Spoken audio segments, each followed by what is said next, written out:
এখন আপনি গত 15 বছরের যে জার্নালিজম সেটা নিয়ে কিন্তু আমরা কোনো আলাপই করছি না। সেটা নিয়ে আমার মনে হয় যে অনেস্ট আলাপ হওয়া উচিত। সেটা নিয়ে আমরা যেটা করছি, আমরা ইউএনকে লিখছি, ইউএনকে বলছি যে আপনারা বাইরের এক্সপার্ট দেন, দেশ দেখুক যে কী ধরনের জার্নালিজম হয়েছে। মানে ওই জায়গাটা অ্যাড্রেস করাটা খুবই ক্রুশিয়াল। তাহলে হবে কি, বাংলাদেশে একটা জার্নালিজমের উপরে একটা ট্রাস্টের জায়গাটা তৈরি হবে, যে না আমরা সামনে নতুন শুরু করতে পারবো। যে আমরা ওই ফেলুরটা হচ্ছে, আচ্ছা ফেরুলের চ্যাপ্টারটা আমরা এটা সেলফ অডিট করলাম, এটা শেষ, এখন নতুন শুরু করি। এটা সবার জন্য উন্মঙ্গল।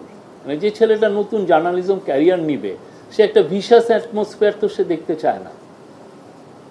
আর অনেকে এই যে পলিটিক্যাল কথা, হ্যাঁ আপনার তো পলিটিক্যাল ইডিওলজি থাকতেই পারে। আমেরিকায় যারা করে, ফক্স তো সরাসরি ওপেনলি, আমরা ফক্স হচ্ছে রিপাবলিকান, MSNBC ওপেনলি ডেমোক্রেটিক। কিন্তু কথা হচ্ছে যে আপনি আপনার পলিটিক্যাল ইডিওলজি আপনি পার্সিউ করতেই পারেন, কিন্তু কথা হচ্ছে আপনি অপতথ্য দিচ্ছেন কিনা, আপনি মিথ্যা দিচ্ছেন কিনা, আপনার তথ্য বিকৃতি করছেন কিনা। কিন্তু আমরা ইদানিং আবার আর একটা জিনিস দেখতেছি যে যারা অপতথ্য দিচ্ছেন, মিথ্যা, একদম ডাহা মিথ্যা কথা বলছেন, তাকে আপনি প্ল্যাটফর্ম দিচ্ছেন, তাকে ডেকে এনে আপনি তার কথাগুলো, কিন্তু উনি মজায় রাখতে খুব জমাইতে পারেন, তাই ওনাকে আপনি নিয়ে আসছেন। কিন্তু উনি তো মিথ্যা কথা বলছেন, আপনি তাকে ইন্টারভেনও করছেন না, এই উনি একটা মিথ্যা ডাহা মিথ্যা আপনার সামনে দিয়ে বলে ফেললো।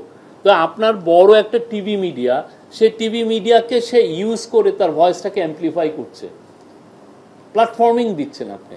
আপনি এটা ওরে কি প্ল্যাটফর্মিং দিবেন? তো এটাও তো ইট ক্রিয়েটস ডিস্ট্রাস্ট। মানুষ তো সন্দেহ চোখে দাঁড়িয়ে এই লোকটাকে কেন প্ল্যাটফর্ম দিচ্ছে। সত্যিকার অর্থে আমরা যেটা দেখছি সেটা হচ্ছে যে অনেক বেশি মানে গভর্নমেন্ট দ্বারা রেগুলেটেড ছিল, সেই জায়গা থেকে আমরা আসলে বের হতে চাচ্ছি। সেই বের হওয়ার জন্য আমরা যেই সময়টাকে, আমাদের ওই গভর্নমেন্টের 11 মাস হলো, 11 মাসে আমরা চাচ্ছি যে এমন একটা ভাইব্রেন্ট প্রেস ফ্রিডমের জায়গা তৈরি হোক, যেখানে সবাই তার জার্নালিজমটা করতে পারবে। অবশ্যই সেটা ইথিক্যালি গ্রাউন্ডেড হতে হবে, কিন্তু এটা করতে যেগুলো আমরা অবস্ট্যাকল ফেস করছি, বা আমরা অলরেডি সেগুলো আমরা সব যে আমরা সরাতে পারছি সেটা আমি বলবো না, বাট আমি মনে করি যে মেজর কাজগুলো কিন্তু হয়ে গেছে। প্রথম কাজটা কি ছিল, যে ডিজিটাল সিকিউরিটি একটা ছিল, হলো আমাদের একদম মাথার উপর একটা খড়গ হিসাবে ছিল, যার মাধ্যমে যাকে ইউজ করে আপনি দেখেন একটা হিসাবে এসছে 7,000-এর বেশি কেস করা হয়েছে। এবং এটা মেন টার্গেটটা ছিল হলো মেন ইস্যুগুলোই ছিল ফ্রিডম অফ স্পিচকে ব্যাহত করা। বাংলাদেশের শেখ হাসিনার আমলে আপনার মানুষের যেহেতু মেইন স্ট্রিম মিডিয়াতে তারা কথা বলতে পারতো না অনেক ক্ষেত্রেই, সেই জন্য ফেসবুক একটা, আমি অন্যান্য মিডিয়া আমি পরে দিলাম, ইউটিউব একটু পরে এসছে, ফেসবুক বা ইউটিউব বা সোশ্যাল মিডিয়া এমাজ করেছে যে সবার ভয়েসটাকে কন্টেন্ট করার একটা ভেহিকল বা মিডিয়াম হিসাবে এমার্জ করেছে। তো সেইটাকে কার্ভ করার জন্য, সেইটাকে কন্ট্রোল করার জন্যই আসলে ডিজিটাল সিকিউরিটি অ্যাক্ট এবং পরে যেটা নাম ওরা দেয় যে সাইবার সিকিউরিটি অ্যাক্ট, এটা আসে। আমরা প্রথম যে কাজটা করেছি এই পুরো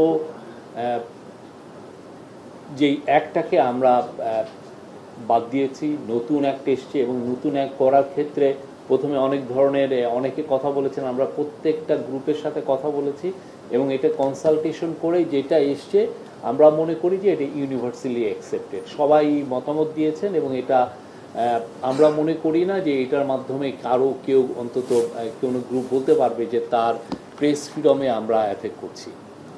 কিন্তু বাংলাদেশের তো শুধুমাত্র ল না, আরও অনেকভাবেই তো মানুষের মুখ বন্ধ করা হয়েছে। আমার মনে আছে আমি যখন এপিতে ছিলাম তখন এই খায়রুল আনোয়ার ভাইয়ের ওইখানে যেতাম, মুকুল ভাইয়ের ওইখানে যেতাম।